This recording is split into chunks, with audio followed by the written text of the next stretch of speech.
Rain tapped softly against the cracked window, as if the sky itself was too afraid to knock loudly on that house. Inside, the air was heavy, not just with dust and dampness, but with something far darker, something that clung to the walls like a memory that refused to die. Elara sat curled in the corner of the kitchen floor, her thin arms wrapped tightly around her knees. Her breathing was shallow, careful, trained. Every movement she made was calculated, every sound suppressed. Even the way she blinked felt cautious. Because in this house, silence wasn't peace. Silence was survival. A loud crash echoed from the next room. Elara flinched instinctively, her body stiffening as if struck by lightning. She didn't need to look. She knew. Her mother. Useless girl, the voice came, sharp and venomous, slicing through the house like a blade. Can't you do anything right? Elara closed her eyes. Not again. Footsteps approached, heavy, angry, deliberate. Each step felt like a countdown to pain. Her heart pounded wildly, but she didn't run. Running only made it worse. The door slammed open. There you are, her mother hissed. Her shadow loomed over Elara like a storm cloud. You broke it, didn't you? I didn't touch it, Elara whispered, her voice barely audible. A mistake. A terrible mistake. The slap came faster than thought. Her head snapped to the side, her cheek burning instantly. The taste of iron filled her mouth. Don't lie to me. Elara didn't cry out. She never did anymore. Because crying only made her mother angrier. You think you're special, her mother sneered. You think someone's going to come save you? No one wants a worthless child like you. Those words didn't just hurt. They sank in. Deep. Like roots. Elara lowered her gaze, her voice trembling. I'm sorry. Another blow. Sorry doesn't fix anything. And then it continued. The shouting. The hits. The cruel words that cut deeper than bruises ever could. Until finally, it stopped. Her mother left the room with a scoff, slamming the door behind her. Silence returned. But this time, it wasn't peaceful. It was empty. Elara slowly lifted her head. Her cheek was swollen, her lips split. Her arms trembled as she pushed herself up from the cold floor. She moved toward the window. Outside, the world looked different. Free. Children ran through puddles, laughing, their voices carried by the wind. A woman hugged her daughter under an umbrella, smiling warmly. Elara watched them. Her fingers pressed lightly against the glass. What does that feel like? She whispered. Love. The word felt foreign. Like a language she had never learned. Days passed. Or maybe weeks. Time blurred in that house. Pain had a way of making everything feel the same. Elara grew quieter. Smaller. Not in size, but in presence. She learned to move without sound, to exist without being noticed. Because unnoticed meant safe. Mostly. One evening, her mother dragged her by the arm toward the door. You're coming with me, she snapped. Elara stumbled slightly. Where? Stop asking questions. The journey was long. The streets changed from broken and crowded, to wide, clean, and quiet. Elara noticed everything. The polished gates. The lanterns glowing like stars. And then. They stopped. In front of a grand estate. Massive. Elegant. Intimidating. Elara's breath caught. Why are we here? She asked softly. Her mother's grip tightened painfully. Because, she said, her voice suddenly colder, more calculated, you're finally going to be useful. A chill ran down Elara's spine. The gates opened slowly. As if welcoming them. Or warning them. Inside, the estate was even more breathtaking. Marble floors. High ceilings.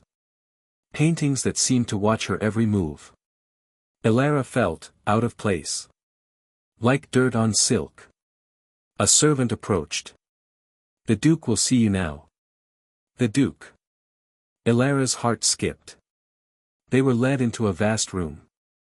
And there, standing near the window, was him. Tall. Still. Silent. The Duke. He didn't speak. He didn't move. But his presence filled the entire room. Elara's mother pushed her forward. "This is the girl," she said quickly. "Strong. Quiet. She'll do whatever you need." Elara's eyes widened slightly. "Do." The Duke's gaze shifted. And for the first time, he looked at her. Not through her. Not past her. At her. Elara froze. His eyes were dark, unreadable, but there was something there. Something she had never seen before. Not anger. Not disgust. Not indifference. Something else. Something, careful. The room fell into silence. Heavy. Uncertain. And then. The Duke stepped forward. Slowly. Deliberately. Elara's breath caught. He stopped in front of her. Kneeling slightly, so their eyes met.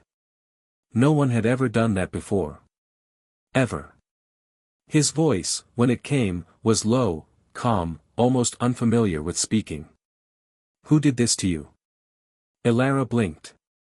Her mind struggled to understand. No one had ever asked that question. Not like that. Not, gently. Her lips parted. But no words came. Behind her, her mother scoffed. "She's clumsy. Always hurting herself." The Duke raised his hand. And she fell silent instantly. Power. Quiet. Absolute. His gaze never left Elara. "You don't have to answer," he said softly. And in that moment, something inside her cracked. Not from pain. But from something else. Something fragile. Something dangerous. Hope. The silence in the room shifted. It was no longer heavy with fear. It was, waiting. Elara stood frozen, her small hands trembling at her sides. She didn't understand what was happening, but she could feel it. Something was changing. The Duke slowly stood, his posture straight and composed, yet there was a tension beneath it. Not anger. Control. Carefully held control. He turned slightly, his gaze moving, not to Elara, but to her mother. And for the first time, the room felt dangerous. "You said she was clumsy," the Duke said quietly. Elara's mother straightened. "Yes, Your Grace. Always getting into trouble. I've tried everything to." Enough. The word wasn't loud. But it didn't need to be. It cut through everything. The Duke stepped closer. Each step measured. Each movement deliberate. "You expect me," he continued, his voice calm but sharp beneath the surface, "to believe that a child did this to herself?" Her mother hesitated. For the first time. "Well, children are careless." "Children," the Duke interrupted, "are not born afraid of breathing too loudly." Silence. Crushing silence. Elara's heart pounded. He saw it. He saw her. Her mother laughed nervously. "You misunderstand. She's just, sensitive." "I do not misunderstand." The Duke's voice dropped slightly. Dangerously quiet. "I understand perfectly." He turned back to Elara. And something in his expression softened again. "Not completely. But enough. Come here." The words were simple. But Elara hesitated. Not because she didn't want to go. but because she didn't know how. Her entire life had taught her one thing. Closer meant pain. The Duke didn't move. He didn't rush her. He simply waited. And that was new. Slowly, cautiously. Elara took a step. Then another. Until she stood before him. Close. Too close. Her breath shook. The Duke reached out. Elara flinched instinctively, her eyes squeezing shut. Waiting. For pain. But it never came. Instead. A gentle touch. So light she almost didn't feel it.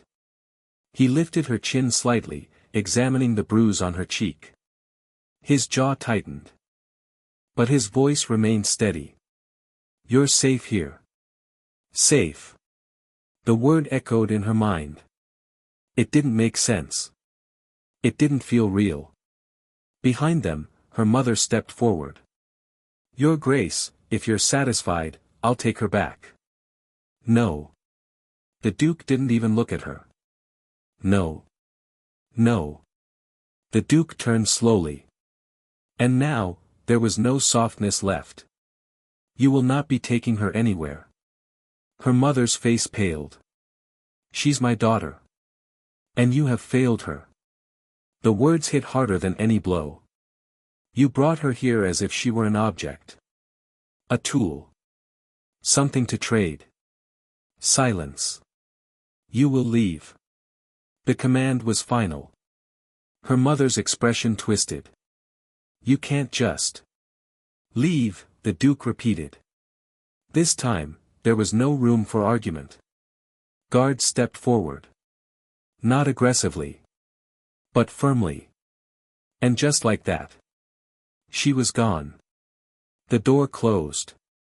And with it. A chapter of Elara's life ended. The room felt different now. Lighter. But unfamiliar. Elara stood still, unsure what to do. The Duke turned back to her. For a moment, he said nothing. Then. You can stay here. Elara blinked. Stay. Or, he added quietly, if you wish to leave, you may. Choice. Another unfamiliar word. Tears welled in her eyes. Not from fear. But from something she couldn't name. Why? She whispered. The Duke paused. As if searching for an answer. One he wasn't used to giving. Because someone should have protected you. Simple. But powerful. Elara's tears fell silently. For the first time in her life.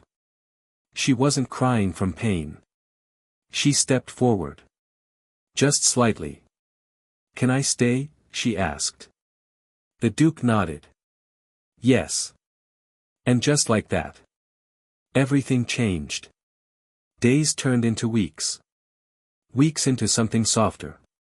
Something warmer. Elara slowly began to learn what it meant to live without fear. No shouting. No sudden blows. No cruel words. Only quiet. But this time. It was peaceful. The Duke remained mostly silent. But his actions spoke louder than anything else. A blanket left by her door. Food always waiting. A gentle nod when she entered a room. And slowly. Very slowly. Elara began to smile. One evening, she stood by the same kind of window she once stared through, but now, everything was different. The world didn't feel so far away anymore. Behind her, the Duke stood quietly. Are you still afraid? He asked. Elara thought for a moment. Then shook her head slightly. Not like before. A pause. Thank you, she added softly. The Duke didn't respond immediately. But there was something in his eyes. Something steady. Something protective. You don't have to thank me, he said. But Elara smiled anyway. Because she knew. Some people don't need many words. To change a life forever. Backhand index pointing right. If this story touched your heart, don't forget to like, share, and subscribe. Because sometimes, the quietest heroes are the ones who save us the most.